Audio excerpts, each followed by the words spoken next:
On passe à la partie C. Alors je l'ai mis dans les questions bonus parce que c'est une question qui correspond à une prise d'initiative, c'est une question un petit peu plus difficile. Alors on admet que la fonction dérivée de f donne en valeur absolue la vitesse d'élimination du médicament. Alors c'est ce que j'ai expliqué tout à l'heure. La vitesse en fait c'est la dérivée. Alors je rappelle que f' de t c'est égal à moins 0,2t plus 0,02 exponentielle de moins 0,4t. C'est ce qu'on a trouvé tout à l'heure pour la dérivée. Alors, les chercheurs, ils ont démontré que cette vitesse d'élimination commence à décroître 2h36 minutes après l'injection. Et c'est ce qu'on veut justifier. On va étudier la fonction f' de t. Pour étudier ces variations, il faut calculer sa dérivée. Alors déjà, on voit que c'est un produit de deux fonctions dérivables, donc c'est dérivable. Donc f', c'est de la forme UV. Avec U de t égale moins 0 de t plus 0,02, V de t égale exponentielle de moins 0,4t. Il nous faut U' de t. Alors U' de t, ça sera moins 0,2 fois la dérivée de t. La dérivée de t, c'est 1, donc il reste moins 0,2. Plus la dérivée de 0,02, c'est 0. Parce que la dérivée d'une constante, c'est 0. Je calcule V' de t. Donc c'est la même formule que tout à l'heure. Ça fait moins 0,4 exponentielle de moins 0,4t. On applique la formule. Alors, la dérivée de f' s'appelle f seconde. Elle est notée f''. Donc en fait, je vais noter f''. Et cette fonction-là, je vais l'appeler f seconde. Donc ça fait u'v plus v'u. Donc f seconde de t égale... Alors u', ça fait moins 0,2 fois v, donc fois exponentielle de moins 0,4t, plus v', donc moins 0,4 exponentielle de moins 0,4t, fois u, donc fois moins 0,2t, plus 0,02. On va étudier le signe de f seconde. Donc le premier réflexe à avoir, c'est de factoriser. Et là, on peut, puisqu'il y a un facteur commun, qui est exponentielle moins 0,4t. Donc je le mets en facteur devant. Pour le premier terme, il reste moins 0,2. Et pour le deuxième terme, il va rester moins 0,4, facteur de moins 0,2t plus 0,02. Alors on va simplifier le crochet. Donc ça fait moins 0,2 plus 0,08t et puis moins 0,008. Il reste exponentielle de moins 0,4t, facteur de 0,08t et moins 0,208. Alors il nous faut le signe de f seconde. Une exponentielle est strictement positive, donc ça c'est positif, donc c'est du signe de 0,08t moins 0,208. Donc f seconde de t est du signe de 0,08t moins 0,208, car une exponentielle est strictement positive.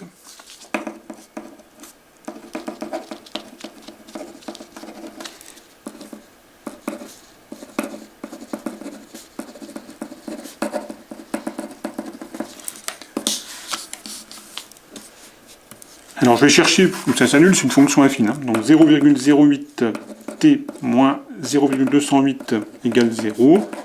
Si et seulement si, 0,08t égale 0,208.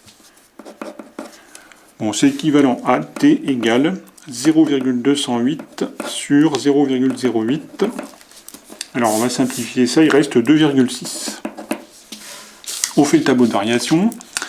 Donc on met t, on met f seconde, qui est la dérivée de f', et puis on met f'.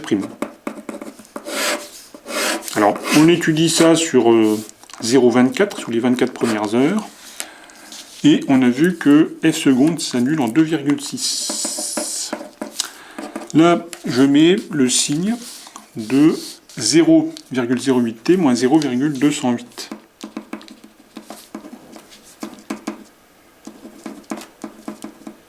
Alors, c'est une fonction affine, c'est représenté par une fonction affine, pas une droite, pardon. Et donc, cette droite, elle monte parce que le coefficient de t est positif. Donc, on a une droite qui est comme ça s'annule en abscisse en 2,6, et à gauche de 2,6, c'est moins, et à droite de 2,6 c'est plus. Donc finalement, f', elle descend et elle remonte. Alors pour les valeurs ici, je les mets directement, j'explique pas tous les calculs, hein, il suffit de calculer f' de 0, bah, je remplace t par 0 dans f' de t. Hein, pour calculer f' de 0, je remplace t par 0 là-dedans. Je simplifie, ça fait 0,02. Pour 2,6, donc je remplace t par 2,6 là-dedans, je trouve environ moins 0,18, je vais mettre des valeurs approchées, ça suffira. Et puis ici, je remplace t par 24, et ça fait moins 0,0003. Je mets des valeurs approchées ici, je l'indique. Alors, la vitesse, ici, c'est des éliminations du médicament, c'est pas exactement f' de t, ils ont pris plutôt valeur absolue de f' de t. Donc, ce qu'il va nous falloir, c'est les variations de valeur absolue de f' de t. Alors, je rappelle que valeur absolue de f' de t, c'est égal à f' de t si f' de t positif. Et valeur absolue de f' de t, c'est moins f' de t si f' de t négatif. Ça, c'est la définition de la valeur absolue. Alors, il va donc nous falloir trouver les intervalles où f' de t est positif et où f' de t est négatif. Donc, on se souvient que f' de t s'annule en 0,1. On l'a démontré dans la partie B. Donc, en 0,1, ici, on a 0. Voilà. Eh bien, on voit apparaître le signe de f' de t. Sur l'intervalle 0, 0,1, f' de t est positif. On est au-dessus de 0. Et puis sur 0,1, 24, c'est négatif. Toute cette partie-là, c'est en dessous de 0, en lisant le tableau de variation. Puisque là, on n'atteint pas 0, hein, on est en dessous. Donc, sur l'intervalle 0, 0,1, on peut affirmer que f' de t est positif, d'après le tableau de variation. On a ici, f' de t est positif. Donc, valeur absolue de f' de t égale f' de t. Sur l'intervalle 0,1, 24, f' de t est négatif. Ça se voit ici, on est en dessous de 0 sur cette partie du tableau.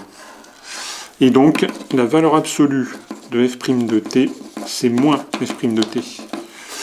On en déduit le tableau de variation de valeur absolue de f' de t. Donc je vais mettre t, valeur absolue de f' de t, sur l'intervalle 0,24. Alors on va rajouter toutes les données qu'on vient de décrire. Voilà, je reprends mon ancien tableau là, de f' de t. Alors il faut rajouter 0,1, 2,6. Alors sur l'intervalle 0, 0,1, valeur absolue de f' de t est égale à f' de t. Donc c'est les mêmes variations, ça décroît. On passe de 0,02 à 0. Cette partie-là. Sur 0,1, 24, valeur absolue de f' de t, c'est l'opposé de f' de t. Donc là, il faut prendre l'opposé de ceci. Ben, ça va inverser les variations. Donc là, si f' de t est décroissante, son opposé sera croissante. Donc là, on va monter jusqu'à valeur absolue de moins 0,18, c'est-à-dire 0,18. Et puis sur 2,6, 24, valeur absolue de f' de t, c'est moins f' de t. Donc il faut prendre l'opposé de ça. Et si on prend l'opposé, bah, ça inverse les variations. Donc là, comme f' de t est croissante, moins f' de t est décroissante.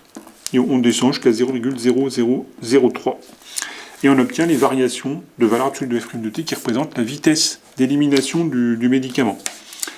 Et on voit que c'est à partir de 2,6 heures que ça décroît. Hein. Donc la vitesse d'élimination décroît.